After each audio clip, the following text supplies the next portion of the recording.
Welcome to six semester students. इस six semester में हम जो है इंग्लैंड और अमेरिका के संविधान का तुलनात्मक अध्ययन करेंगे। जैसे कि हम 2 चैप्टर जो है कर भी चुके हैं, यानी कि इंग्लैंड और अमेरिका के संविधान का विकास कैसे हुआ, उनकी विरासत क्या क्या है, फिर दोनों संविधानों के जो है सोर्स क्या हैं, या फिर उनकी जो परंपराएं रही हैं। लास्ट टॉपिक में हमने बताया कि अमेरिका के संविधान में क्या क्या परंपराएं व्याप्त हैं, या इंग्लैंड के संविधान में क्या क्या परंपराएं रही हैं या अब भी चल रही हैं, उनका वर्णन किया। और अभी जो चैप्टर है हमारा, हम इसमें सबसे पहले इंग्लैंड के संविधान की विशेषताएं पढ़ेंगे और उसके बाद जो है अमेरिका के संविधान की विशेषताएं करेंगे। यानी कि इंग्लैंड के संविधान में क्या क्या विशेषताएं हैं, सबसे पहले हम उन्हीं के ऊपर डिस्कस करेंगे। जैसे कि ब्रिटेन के संविधान की विशेषताएं, उनमें सबसे पहले है विश्व का प्राचीनतम संविधान। यानी कि इंग्लैंड का जो संविधान है वो विश्व का सबसे प्राचीन संविधान है। इसको विकसित होने में कई शताब्दियां लगी, कई राजा आए गए और राजाओं ने अपने अनुसार इस संविधान में कई तरीके से मॉडिफिकेशन किया। और यानी कि इसको हम विश्व के संविधानों की जननी भी कह सकते हैं। काफी सारे देशों ने इंग्लैंड के संविधान से काफी सारी चीजें ली हैं। जैसे कि हम बात करते हैं संसदीय शासन प्रणाली की। संसदीय शासन प्रणाली की यानी कि संसदीय शासन प्रणाली सबसे प्राचीन प्रणाली है और जिसका जन्म इंग्लैंड में ही हुआ था। भारत में भी संसदीय शासन प्रणाली को अपनाया गया है। विश्व के और भी काफी सारे देशों में संसदीय शासन प्रणाली को अपनाया गया है।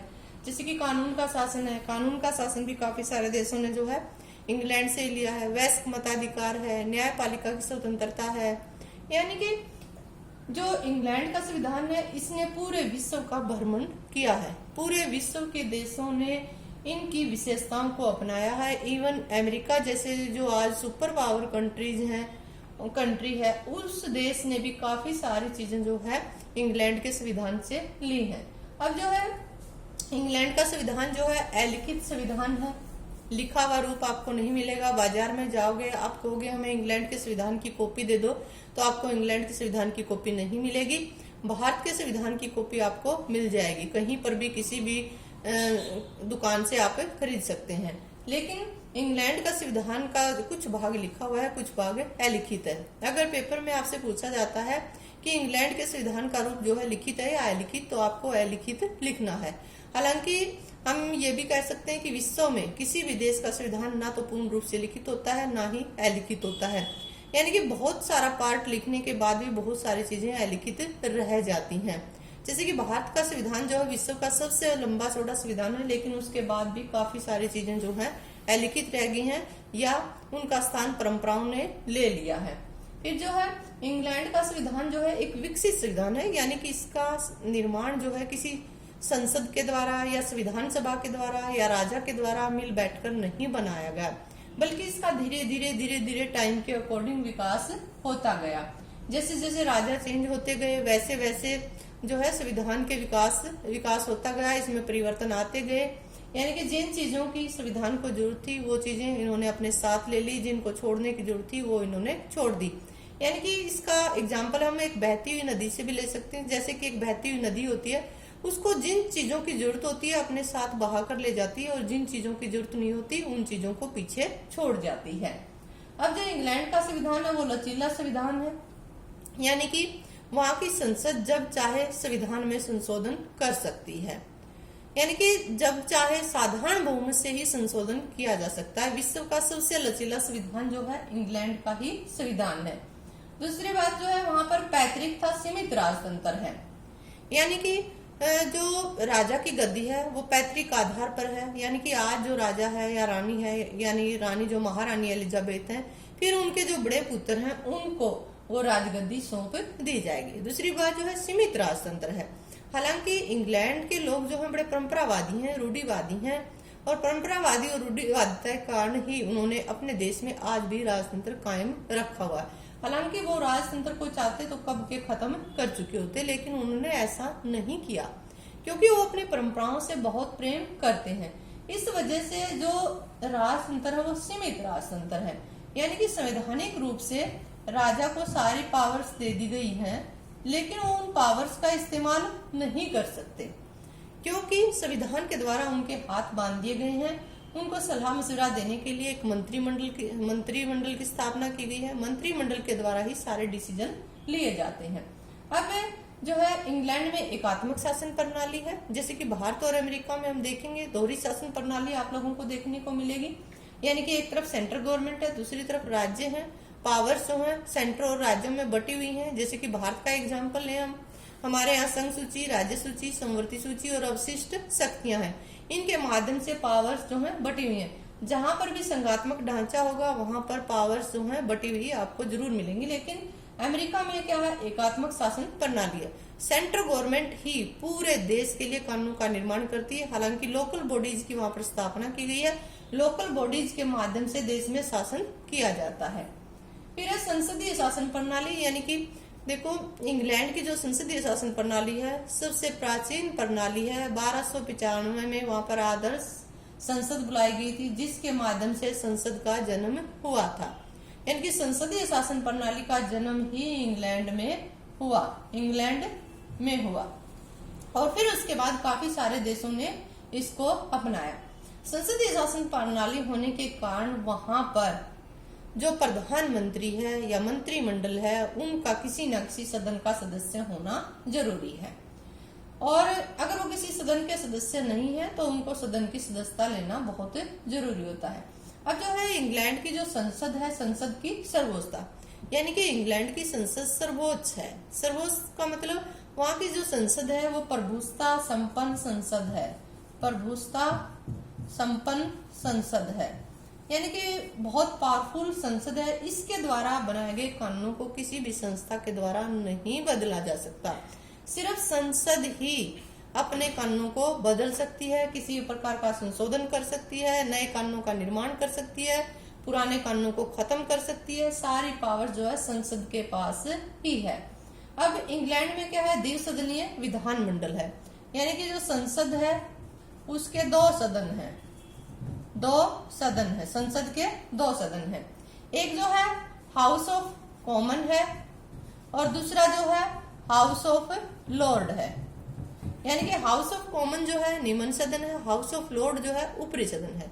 हाउस ऑफ कॉमन में जनता के चुने हुए प्रतिनिधि आते हैं, और हाउस ऑफ लॉर्ड में यानी कि परंपरागत आधार पर, यानी कि जो लॉर्ड्स फैमिलीज से हैं, रॉयल्स हैं, या फिर जो पादरी समुदाय से हैं, उन लोगों को इसमें सम्मिलित किया जाता है।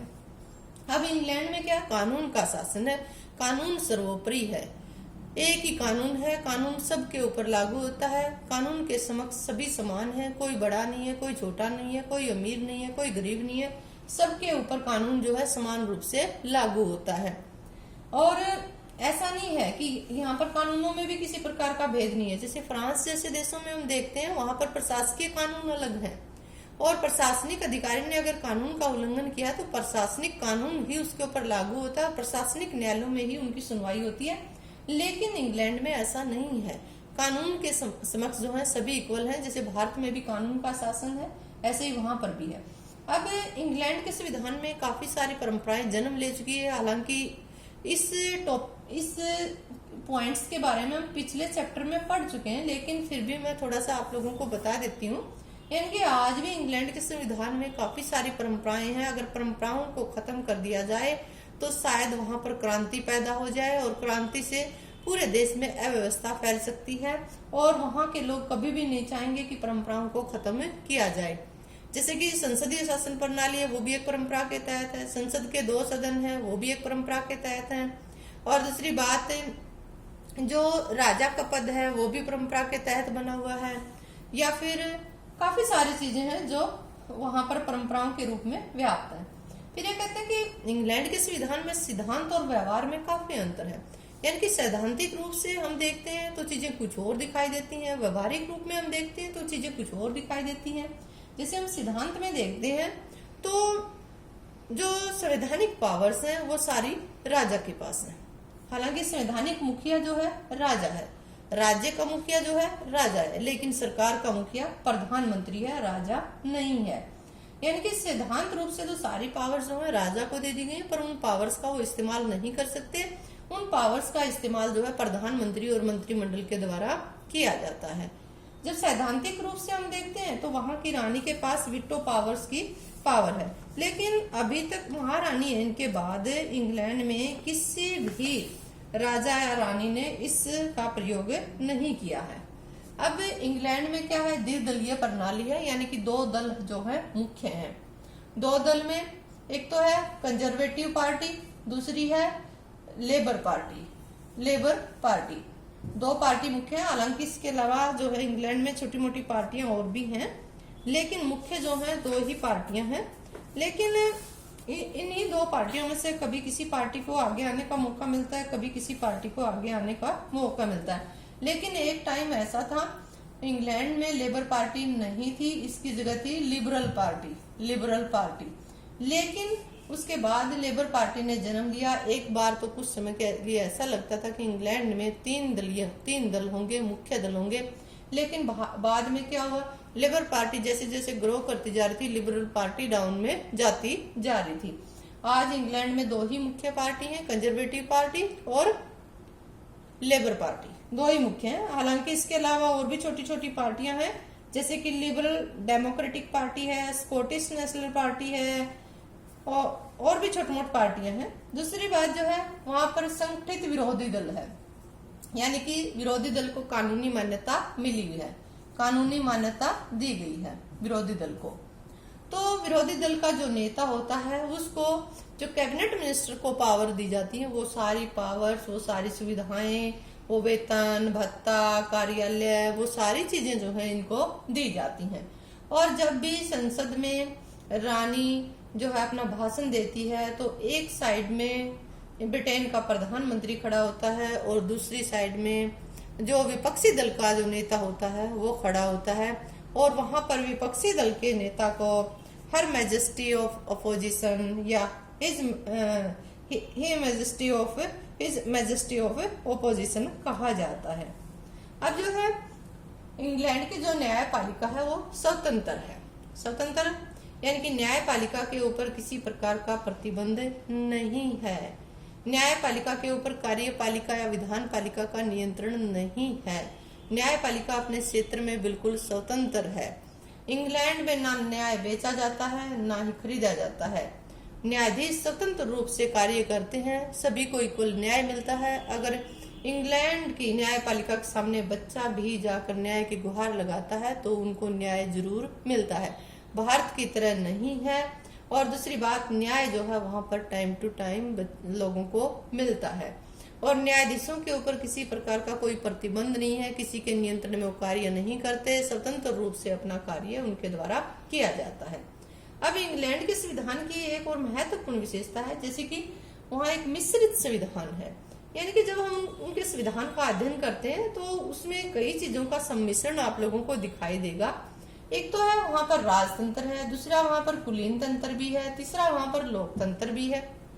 राजतंत्र यानी कि आज भी वहां पर राजा का पद बना हुआ है, क्योंकि वहां के लोग बड़े रूढ़िवादी हैं, परंपरावादी हैं, अपने राजा से बड़ा प्रेम करते हैं। वो कभी नहीं चाहते कि राजा का पद खत्म किया जाए, अगर वो चाहते तो कब के खत्म कर चुके होते। हालांकि विश्व में आज जो है राजतंत्र खत्म हो चुका है। कुछ एक देश हैं जहां पर राजतंत्र आज भी कायम है, लेकिन वो भी सीमित राजतंत्र है। लेकिन इंग्लैंड जैसे समृद्ध देश में, लोकतांत्रिक देश में आज भी राजतंत्र बना हुआ है। दूसरी बात जो है वहां पर कुलीन तंत्र है, यानी कि कुलीन तंत्र का भी समावेश किया गया है। कुलीन तंत्र के रूप में हाउस ऑफ लॉर्ड है, जैसे कि हाउस ऑफ लॉर्ड है, हाउस ऑफ लॉर्ड आज भी वहां पर कायम है। तो यहाँ पर क्या है, कुलीन लोगों को स्थान दिया गया है, वो वहां पर बैठते हैं, उनका वर्चस्व आज भी बना हुआ है। अगर इंग्लैंड के लोग चाहें तो कभी भी हाउस ऑफ लॉर्ड को खत्म कर सकते हैं, लेकिन उन्होंने ऐसा नहीं किया। तीसरी बात जो है लोकतंत्र है वहां पर, यानी कि जनता अपने प्रतिनिधियों को चुनती है और संसद में भेजती है और जनता के प्रतिनिधि लोगों के लिए कानूनों का निर्माण करते हैं और उनको अच्छा सा शासन देने की कोशिश करते हैं। और इस प्रकार हमने देखा कि ब्रिटेन के संविधान में काफी सारी विशेषताएं हैं। बहुत ही अच्छा संविधान जो है ब्रिटेन का माना जाता है, बड़ा फ्लेक्सिबल है, जब चाहे इसमें परिवर्तन किया जा सकता है, नए कानूनों का निर्माण किया जा सकता है। जनता जो है बड़ी समृद्ध है, समझदार है, पढ़ी लिखी है। तो कुल मिलाकर हम ये कह सकते हैं कि ब्रिटेन के संविधान बहुत ही एक अच्छा संविधान विश्व में माना जाता है। Thank you very much.